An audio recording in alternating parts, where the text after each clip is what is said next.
funniest thing that's ever happened to me personally. I don't know if this is funny. This is what comes to mind. I had a girl used to come over when I lived in Corsicana. Not that that matters. She used to come over to the apartment I lived in. She used to bring this dog everywhere she went. She was one of those people.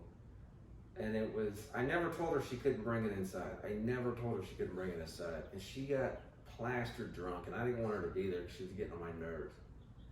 And we started watching movies, and she brought a stack of movies. This is when DVDs were still a thing. I guess they still are, but like you hadn't. That's the only way to watch a movie. And I think I've told this story before to him.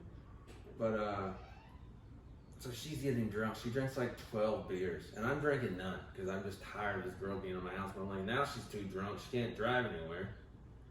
And she's like, hey, I'm gonna sleep over. I was like, okay, fine, whatever. I forget the dog's even in the picture. We go to my room and we kind of start fooling around. And I remember her, this is embarrassing, her breath stunk, like she burped or something, and I was like, I can't, who am I? How has my life come to this? And then she passed out and I went to sleep because I wasn't drunk. And the next morning we wake up at like 10, we're like talking and stuff, and she's like, oh my God, I gotta go get my dog. And it's like 95 degrees outside. She had a hatchback and she put her dog in a kennel, or a cage in the back of her hatchback. And she comes in and she's crying, she's punching my closet, and she's like drooling. She's crying so bad, one of those annoying things. And I'm like, what's your issue? She's like, Cricket, he's dead. I don't know the dog's name. I was like, you stepped on a bug? What's wrong with you? And she's like, no, my dog's name is Cricket. I knew this girl for over a year, and I never knew her dog's name until then. She's like, will you come check on it? And like, my closet door is destroyed. It's one of those it like opened in the middle. I don't know what to call that. It slid open. Destroyed. She broke that.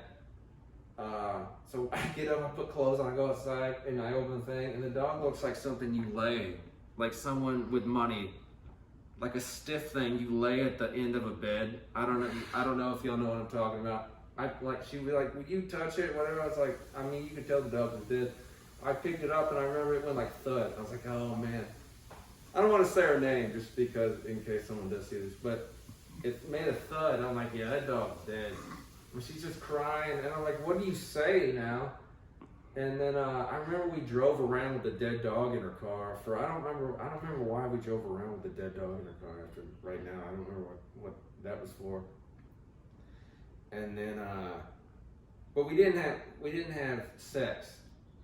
And then years later, when I was living in Lubbock, I found out she lived in Midland or something, and we started messaging each other, and I went to her house there. She had the same kind of dog there again, except I think this one was black and white, the other one was brown and white. It was Cocker Spaniel, that's what it's called. So it's like an expensive fucking dog. And I saw it, she said, hey, remember the other dog I had? I was like, oh yeah, I want to bring it up. And I remember thinking that dog caused me, and because she was drunk, caused us not to have sex. And then she got high while I'm at her new house. And I feel like sex stories for me aren't believable because I'm not attractive, but I swear to God it haven't. Then we both kind of, I started drinking and she was high, and then we moved into the bedroom and started fooling around, and it was dark. I went over there, it was dark. That's how you know someone doesn't like you. They don't respect you because they only go to your house when it's dark outside. So we fooling around, and I can feel like grit at the end of her bed, but I'm not thinking anything of it because we're finally fooling around. And I remember thinking, it's been like 3 years since I've seen you, and we're already having sex. This is a terrible story I'm telling. I'm just realizing this. And then I'm still not paying attention. Why is the foot of her bed gritty? And I'm not looking around. And everything gets done, we fall asleep. I remember thinking I'm not saying her name. I remember thinking, this is terrible, what's going on. This is terrible. I hate that I drove to her house. The next morning I wake up, she's in the bathroom or something.